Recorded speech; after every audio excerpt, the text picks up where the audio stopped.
तर पोट्टिओ, काल होता आपल्या मित्राचा वाढदिवस, तर कसा काय सेलिब्रेट केला चला व्हिडिओ मध्ये पुढे सांगतो. तोपर्यंत तुमच्या वाला फॉलो करून घ्या.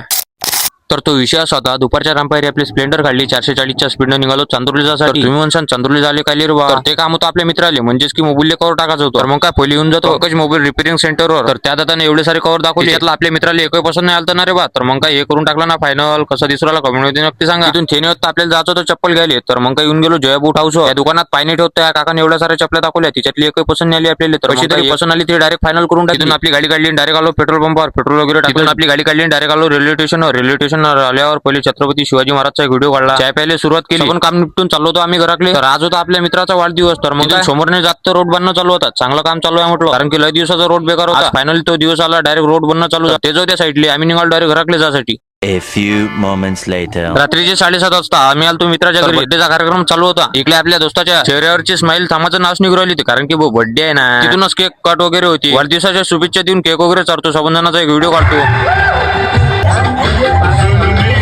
तिथूनच जराशी वेळी चाली करतो आणि डायरेक्ट चिवडा वगैरे खातो. चला भावांनो, आजच्या ब्लॉग मध्ये एवढंच, भेटून नेक्स्ट ब्लॉग मध्ये बाय.